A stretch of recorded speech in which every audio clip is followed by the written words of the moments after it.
Hey everyone, welcome back. Today we're doing a deep dive into Mark Minervini's Mindset Secrets for Winning. Oh, yeah, good one. You also included the bonus chapter, uh, Living with Intention, Yeah. which is awesome. So what are we hoping to get out of this deep dive? Okay. Well, basically you want to extract the most potent strategies Minervini lays out for actually achieving your goals, Uh-huh. whatever those may be. Right. And what makes this so interesting is that Minervini isn't just some motivational speaker with feel-good theories. Right. He built his success from the ground up, going from an 8th grade dropout to a Wall Street legend. Yeah, exactly. So there's a real-world grit to his advice. Totally.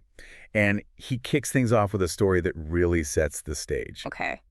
His obsession with Jonathan Livingston Seagull. Remember that book? Oh, yeah, of course. About the seagull who pushed himself to fly higher and farther than anyone thought possible? Right. Minervini sees that as a blueprint for us, too. He's basically saying, you and I, we can be Jonathan Livingston Seagull if we choose to.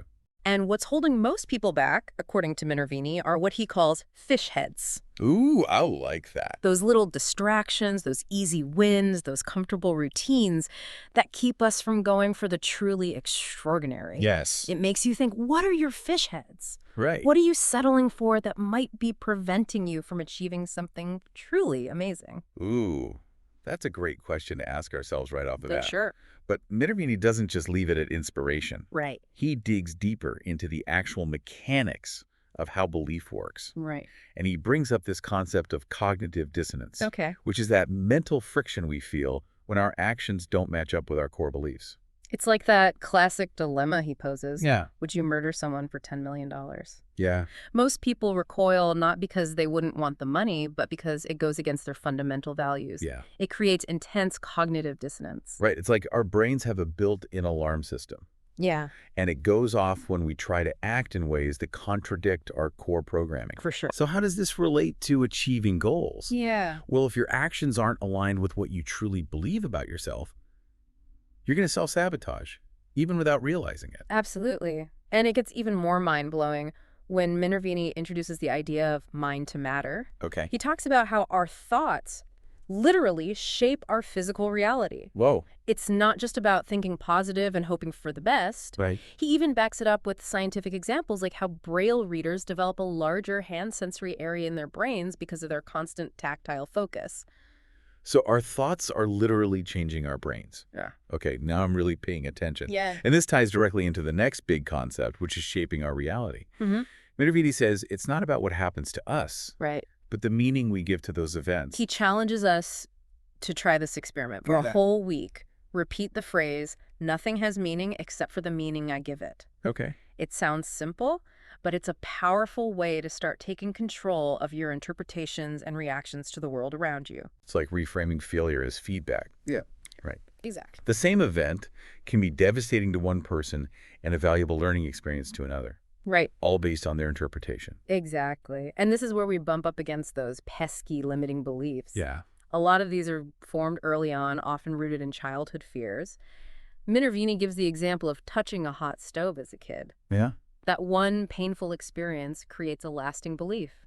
Stoves are dangerous. Avoid them. Oh, yeah. Learned that one the hard way. Right. But what if that same fear-based belief is holding you back in other areas of your life? Right. What if you're avoiding taking risks in your career, your relationships, or your creative pursuits because of some deep-seated fear that's not even relevant anymore? That's precisely the kind of self-examination Minervini encourages. Yeah. He provides a framework for building more empowering beliefs, which he calls the 7 noble truths of a winner. Okay. Instead of just listing them all, let's focus on a couple that are particularly relevant to your desire to achieve your goals. Okay. Sounds good. The first is winning is a choice. Minervini is adamant that success isn't some magical result of luck or fate. So no lottery tickets and wishing on stars. Got it. Exactly. But how much control do we really have? It's about focusing on the things you can influence. Okay. Your effort, your attitude, your willingness to learn and adapt. Hope is not a strategy. Taking deliberate action is not. And that leads directly to the next truth he highlights. Yeah. Embrace ownership. He's talking about ditching blame and taking full responsibility for our lives. Mm-hmm. It's easy to play the victim, Sure. but that keeps you powerless. This doesn't mean wallowing in guilt, though. It's about empowerment. Right. If you own your choices, you also own the power to change your outcomes. Yes. Minervini is really big on this concept of agency. It's like that saying, you can't control the wind, but you can adjust your sails, right? Exactly. But owning your choices can feel overwhelming, especially when faced with huge goals. And that's where the third truth comes in. Great achievement is a process. Okay. Minervini uses a funny analogy. Eating an elephant, you do it one bite at a time. Big goals can be intimidating, but break them down into smaller steps, and suddenly they become much more manageable and maybe even enjoyable. I love that. It's like creating a roadmap instead of just staring at the mountain you need to climb. But even with the best roadmap, we all hit bumps in the road, right? And this is where Minervini's perspective on learning comes in. He's all about squeezing wisdom out of every single result, Yeah. even the ones we might label failures. Yeah, he challenges us to look at setbacks as feedback, not as full-stop defeats. It's like, what can you learn from that recent project that didn't go as planned? What adjustments can you make for next time? He brings up a fascinating story about the 4-minute mile. Oh, yeah. For years, runners believed breaking that barrier was physically impossible. Right. But once someone did it, others followed suit rapidly. It proves that our beliefs often limit us more than our actual abilities. So are we all running mental 4-minute miles without even knowing it? Maybe. That's kind of terrifying, but also exciting. And it leads us to another crucial concept. Okay. Self-image Minervini talks about the like-you zone, meaning the actions that feel congruent with your identity. Okay, so think about it. What actions feel like you? Are those actions pushing you toward your goals, or are they holding you back without you even realizing it? And here's where it gets really profound. Minervini says, you cannot outperform your self-image. Well, Talent matters, but your self-belief is the ultimate ceiling. He even tells a story about losing a karate tournament to a seemingly awkward guy who just had unshakable belief in himself. wow, so the underdog wins because of his mindset. Yeah. That's a powerful message. Yeah. But how do we actually go about boosting our self-image? Does Minervini give any practical advice? He does. He moves from theory to practical application with this idea of assigning emotional weight to our memories. Okay. The more intense the emotion tied to an experience, Right. the deeper the imprint it leaves on our subconscious. So we're not just remembering events. We're remembering the feelings associated with them. Okay, that makes sense. Yeah. But how do we leverage that to actually improve our self-image? Minervini uses the analogy of picture frames. Okay. Our emotions act like frames, Uh-huh. magnifying certain experiences. So the key is to downplay the negative and amplify the positive. Don't just brush off your wins, celebrate them. He even suggests getting physical with it, right? Yeah. Like literally doing a fist pump or shouting out loud when you achieve something. It's about making winning part of your identity, not just a random event. Exactly. It's about anchoring those positive emotions to your successes.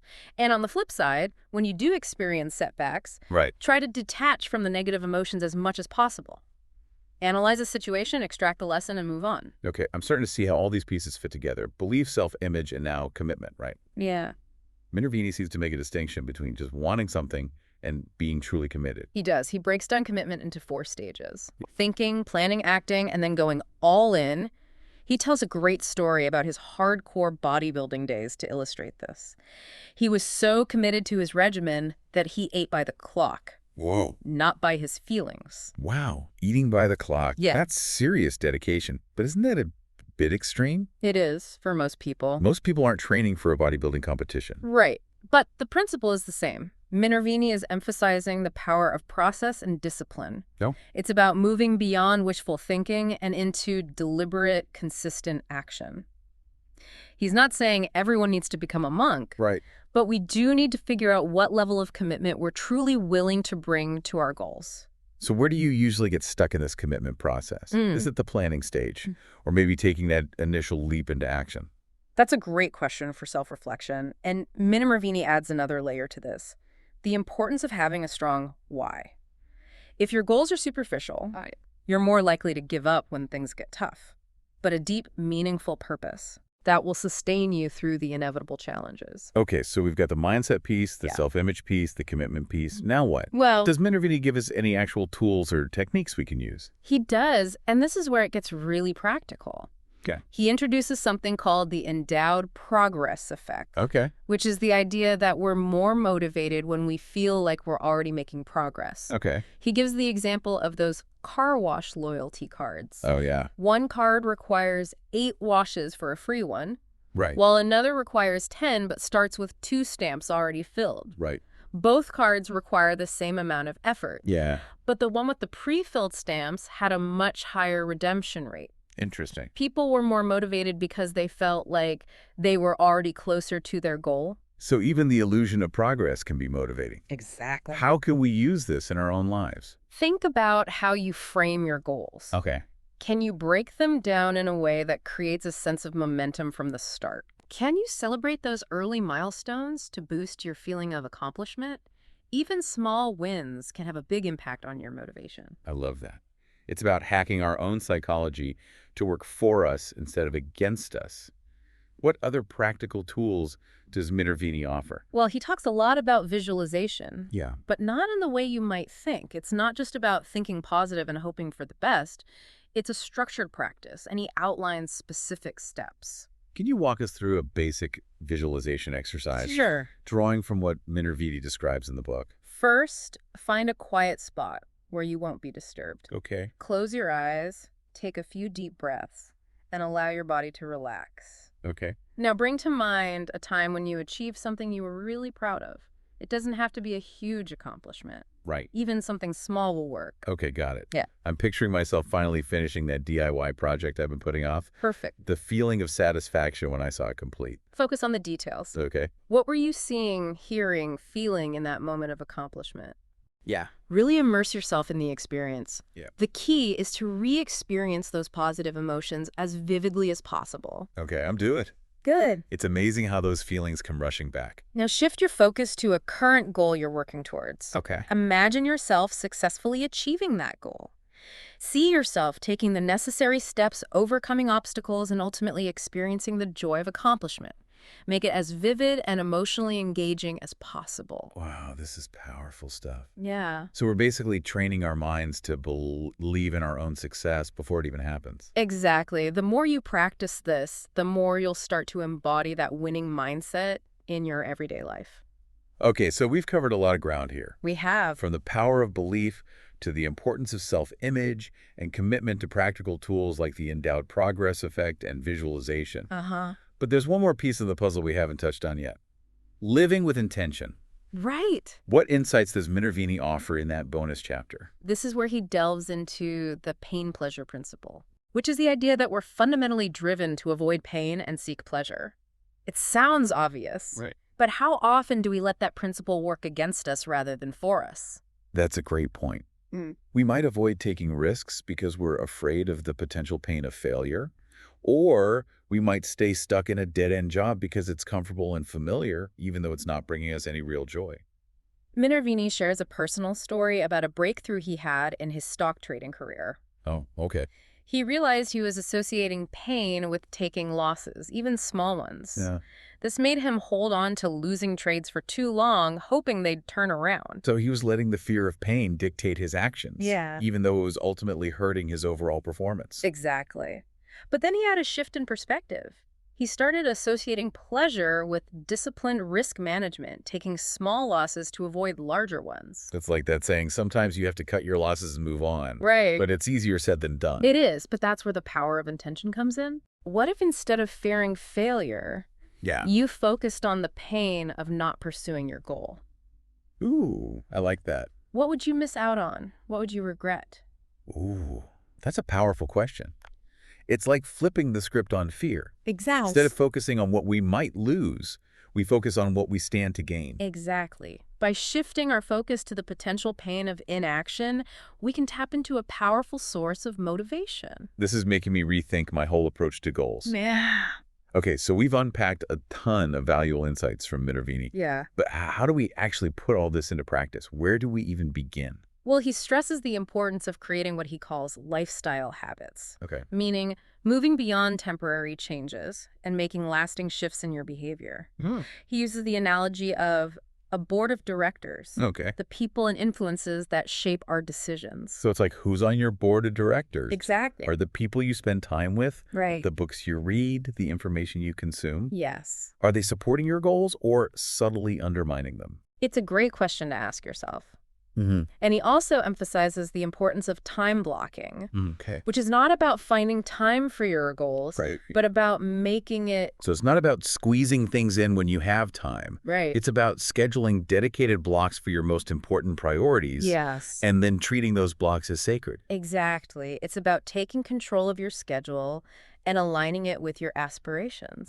And it's not just about big, ambitious goals. Right. It's about incorporating intentionality into all areas of your life. He even suggests applying this to things like relationships, right? He does. Like scheduling dedicated time for connecting with loved ones. Yeah. Instead of letting it get squeezed out by the busyness of life. Absolutely.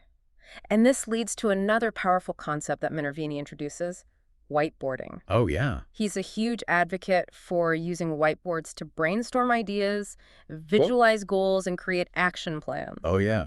He tells that great story about a friend in the music business who was feeling stuck. Minervini's advice: get a whiteboard. And not just any whiteboard. Right? The biggest one you can find. Oh, wow. He believes the size encourages bigger, bolder thinking.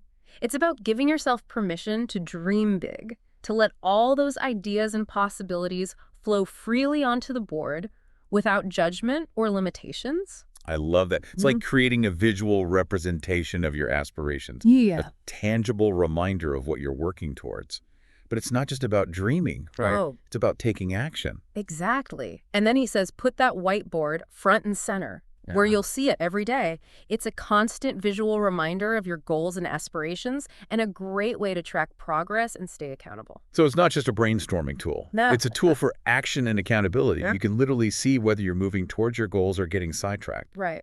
And speaking of progress, Minervini emphasizes the importance of constantly stretching yourself. He believes that our short-term goals should be attainable, but not too easy.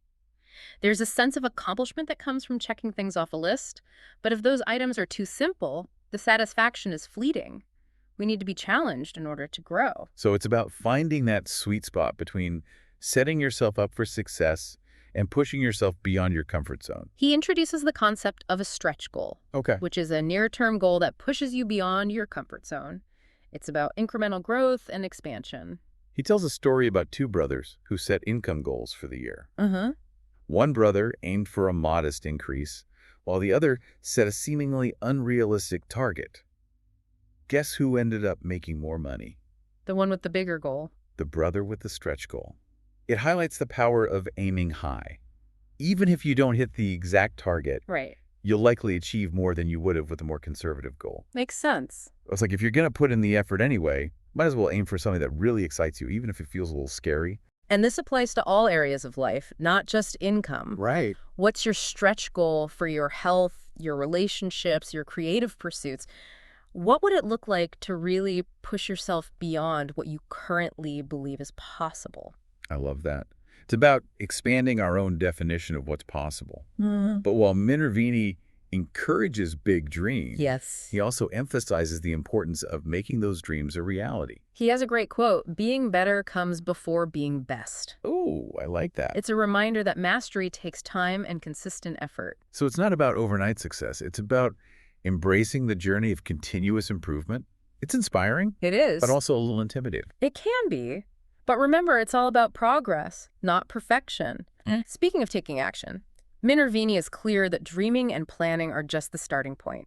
The real magic happens when we get out there and start moving towards our goals. He acknowledges that it's not always easy, right? No, not at all. Life throws curveballs. Yeah, Distractions pop up. all the time. And our own self-doubt can creep in. But he encourages us to persist, to keep that vision in mind, and to remember why we started in the first place.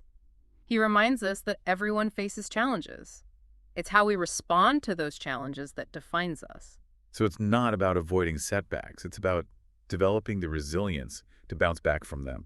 He shares a personal anecdote about how people would always come up with reasons why he was able to achieve his goals because he wasn't married, because he didn't have kids, because he was already wealthy. But as he points out, it was his process of goal setting and goal getting that led to his success, not the other way around. It's a great reminder that we all have the power to create the life we want regardless of our circumstances. But it's one thing to have a goal, it's another thing to actually know how to achieve it. And that's where the concept of practicing the right things comes in. Okay. Minervini uses a rather shocking story to illustrate this point. Okay. A police officer had developed a habit of practicing disarming an attacker, Okay. repeatedly snatching an unloaded gun from his wife or partner. But when faced with a real-life situation, he instinctively handed the loaded gun back to the criminal. Oh, wow. Yeah. That's a powerful example of how practicing the wrong things can actually be detrimental. It highlights how crucial it is to be mindful of what we're practicing. Right. Are we reinforcing positive habits? Yeah. Or inadvertently training ourselves for failure? So it's not just about putting in the hours. Right. It's about making sure those hours are spent practicing the skills and behaviors that will actually lead to success. Exactly. We need to be deliberate in our practice, focusing on the specific skills and mindsets that will help us achieve our goals. So how do we ensure we're practicing the right things? Does Minervini offer any guidance on that? He emphasizes the importance of balancing success and failure in our practice. If we only focus on what we're doing wrong, we'll reinforce a negative self-image and increase the likelihood of repeating those mistakes. That makes sense. It's like if you're learning to play basketball and you only focus on your missed shots, you're going to get discouraged and probably miss even more. Exactly. He suggests a technique of dry fire rehearsal. If you miss a shot, unload the gun or step away from the task and mentally rehearse the correct sequence several times before trying again. So it's about resetting and visualizing success before jumping back in. I like that. This helps to balance the success-failure ratio, ensuring that you're imprinting positive patterns in your subconscious mind. It's like training your brain to expect success rather than dwelling on mistakes. Yeah. This is all starting to feel very interconnected. It is. And he also talks about the importance of practicing with intention. It's not just about mindless repetition, it's about approaching each practice session with a specific goal in mind. So instead of just going through the motions, ask yourself, what do I want to achieve today? What skills do I want to hone? What mindset do I want to cultivate? Right. By setting clear intentions, we make our practice more effective and meaningful. He also has some interesting insights about picking practice partners. He suggests spending 1/3 of your time practicing with someone less skilled, 1/3 with someone at your level, and 1/3 with someone more skilled. That's fascinating. Why the variety? Well, practicing with someone less skilled allows you to reinforce your own knowledge and build confidence. Practicing with someone at your level provides healthy competition and pushes you to stay sharp. And practicing with someone more skilled exposes you to new techniques and challenges you to raise your game. Exactly. It's a great way to accelerate your learning and growth.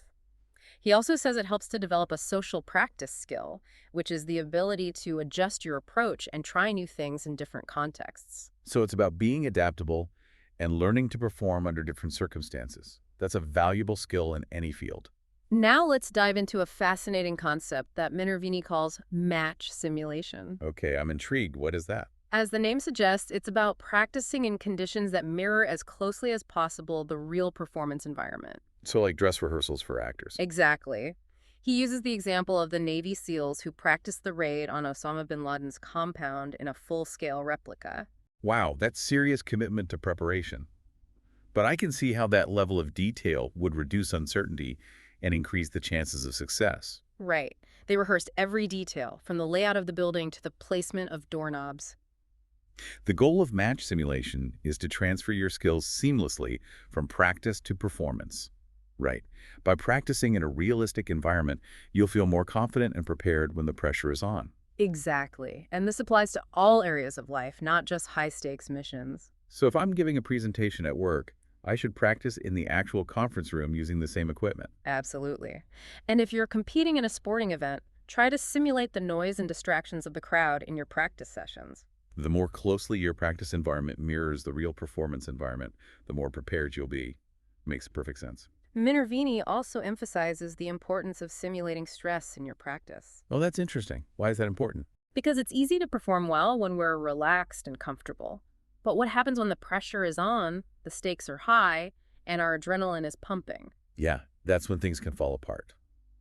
We haven't trained ourselves to perform under pressure, so we crumble when faced with the real deal. Exactly.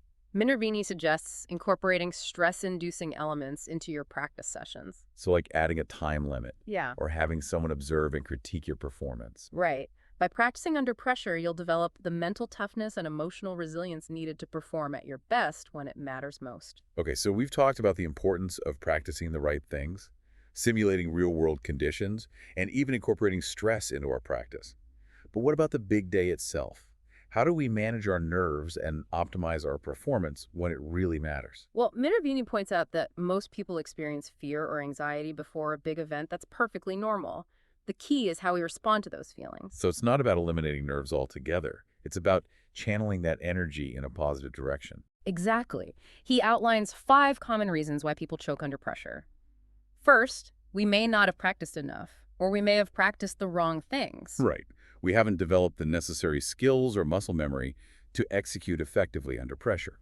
Second, we may be overthinking, letting our conscious mind interfere with our intuitive abilities. We're second-guessing ourselves, worrying about making mistakes and losing sight of the task at hand. It's like analysis paralysis. We're so busy thinking that we forget to act. Third, we may be focusing on the outcome rather than the process.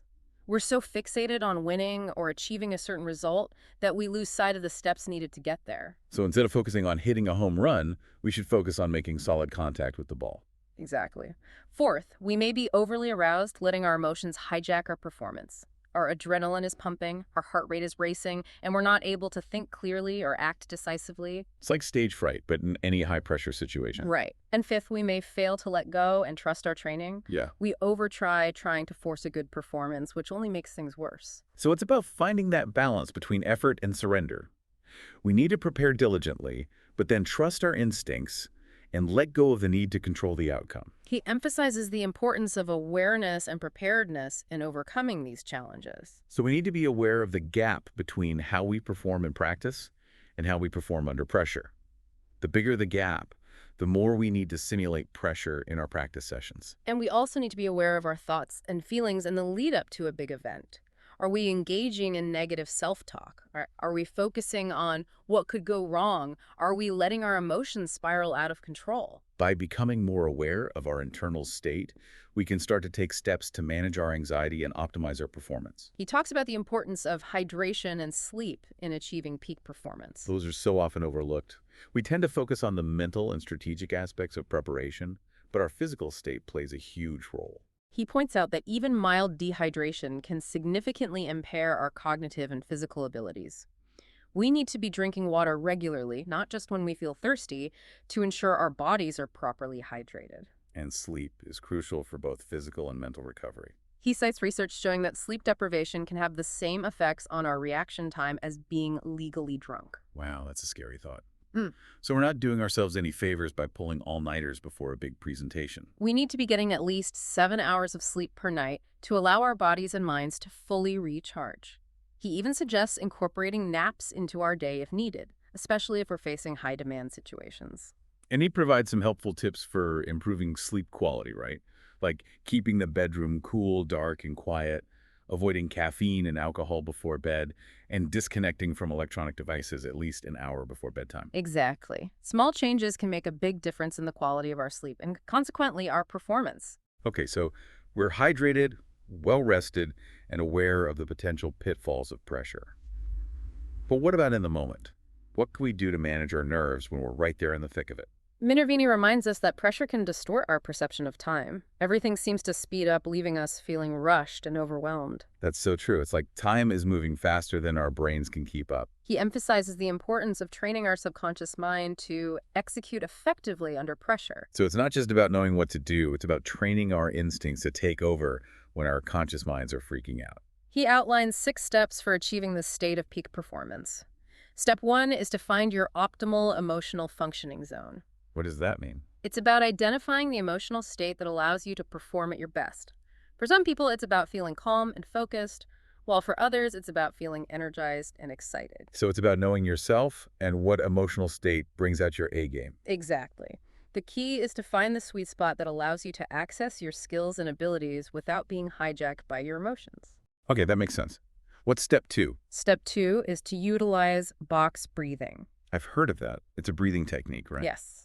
It involves inhaling, holding, exhaling, and holding your breath for a count of 4, repeating the cycle for several minutes. It sounds simple, but I've heard it's incredibly effective for calming nerves and regulating heart rate.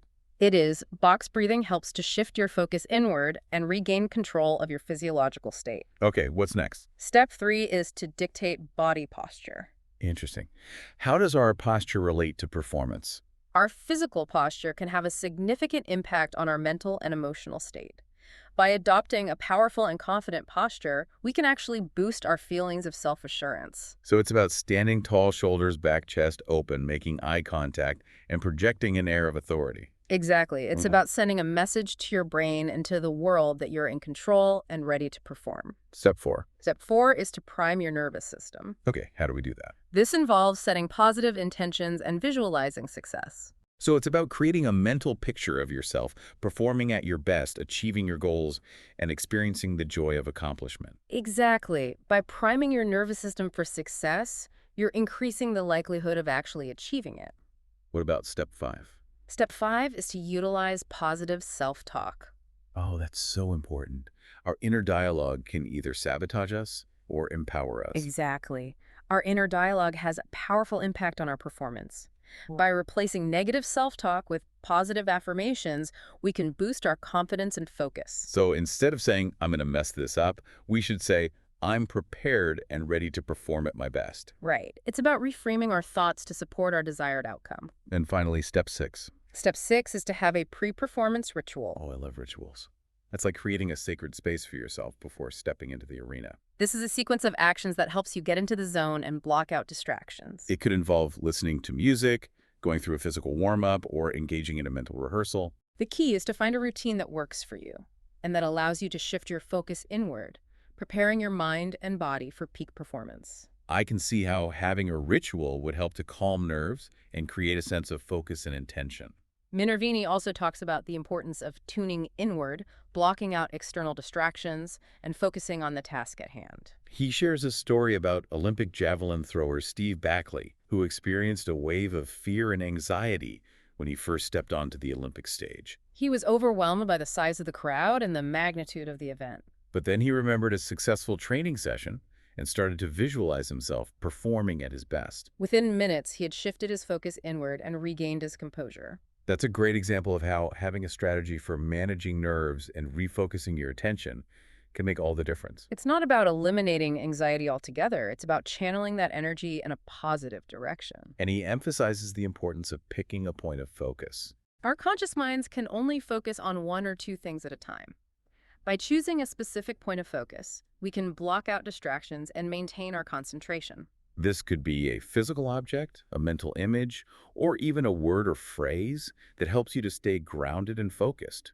He also talks about the importance of running a mental program, visualizing the desired sequence of actions, rehearsing the key movements, and anticipating potential challenges. This helps to prepare your subconscious mind for success, allowing you to execute instinctively and effortlessly when the pressure is on. He provides a detailed example of a pre-shot routine for a tennis serve, breaking down the key elements of posture, breathing, self-talk, and visualization. This is a great illustration of how we can create a personalized pre-performance ritual that helps us to get into the zone and perform at our best. Now let's shift gears and talk about the importance of morning priming. Okay, I'm always looking for ways to optimize my mornings. This is a practice that Minervini recommends for starting the day with intention and focus. What does it involve? He suggests spending a few minutes each morning reflecting on your goals, visualizing success, and setting positive intentions. It's like setting the tone for the day, aligning your actions with your aspirations. He also recommends incorporating gratitude into your morning routine, taking a moment to appreciate the good things in your life. That's a great way to shift your mindset towards abundance and positivity. He emphasizes the importance of priming your nervous system for the challenges ahead, just as an athlete would warm up their muscles before a competition. So it's about preparing your mind and body for the day ahead. He then talks about the importance of checking in with your intentions throughout the day. So it's not just a morning practice, it's an ongoing awareness. This is about taking a moment to pause and reflect on your actions and thoughts. Are you staying true to your goals? Are you letting distractions derail your progress? Are you engaging in negative self-talk? It's like having a built-in accountability system. By regularly checking in with your intentions, you can course correct as needed, staying on track and maintaining your focus. It's about being mindful and intentional, rather than just reacting to whatever comes up. He also encourages us to be open to learning from unexpected sources. Like what? He uses the example of getting stuck in traffic behind a slow driver. Instead of getting frustrated, he suggests asking yourself, what is this teaching me? Maybe it's a reminder to be patient, or to appreciate the journey itself, rather than focusing on the destination. Exactly. He also uses the example of encountering a chatty person in the grocery store checkout line. Instead of getting annoyed, he suggests using that time to reflect on your gratitude for the food you're about to purchase, or to appreciate the opportunity to connect with another human being. It's a reminder that even seemingly mundane experiences can offer valuable lessons if we're open to receiving them. So it's about finding the opportunity for growth and learning in every situation. Now, let's wrap up this deep dive with a powerful story that Minervini shares in the dedication of his book. Okay, I love a good story. It's the story of his Uncle John, who seemingly had the perfect American life, a successful career, a loving family, a comfortable home. Sounds idyllic. What's the catch? But deep down, he yearned for something more. He dreamed of returning to a simpler way of life, living in harmony with nature and embracing Native American traditions. So he had achieved external success, but he felt a void in his soul. He approached a Cherokee medicine man, seeking guidance on how to achieve this dream. I'm curious to hear what the medicine man advised. The medicine man told him to walk to Oklahoma and back, and then he would understand what it meant to be a Native American. Wow, that's quite a prescription. Uncle John took this advice to heart, embarking on a grueling journey on foot with his pregnant wife, Yale. That's a serious commitment. They faced immense challenges along the way, including the tragic loss of their unborn child. Oh my goodness, that's heartbreaking. But it also speaks to their incredible resilience and determination. But they persevered, driven by their unwavering commitment to their dream. They completed the journey, earning the respect and acceptance of the Cherokee community. This story is so powerful. It highlights the power of having a dream so compelling that you're willing to sacrifice comfort, convenience, and even endure hardship to achieve it. It's a reminder that true fulfillment often lies beyond our comfort zones, and that the journey itself can be just as rewarding as the destination. It also speaks to the importance of having a supportive community. His wife, Yale, stood by him every step of the way, sharing in the hardships and celebrating the triumphs. That's a great point. We don't have to go it alone. Surround yourself with people who believe in your dreams and who will support you through the challenges. So as we conclude this deep dive into Mark Minervini's Mindset Secrets for Winning, what's the key takeaway for you? For me, it's about taking ownership of our beliefs, our self-image, and our actions. It's about embracing the process of growth and learning from every experience, even ones we might perceive as failures. It's about having a clear vision of what we want to achieve, breaking down our goals into manageable steps, and developing the discipline and resilience to stay the course. It's about surrounding ourselves with a supportive community, celebrating our wins, and remembering that we all have the potential to achieve extraordinary things. And as you move forward on your own journey of achieving goals, here's a final provocative thought that Minervini doesn't explicitly mention in his book. He talks about the unbalanced champion, the individual who's so intensely focused on their goal that other areas of their life may take a back seat. This raises an important question for you to ponder. What are you willing to sacrifice to achieve your goals? Comfort, balance, social time. It's a question that each of us must answer for ourselves. There's no right or wrong answer, but it's a question that deserves careful consideration as you embark on your own path to greatness.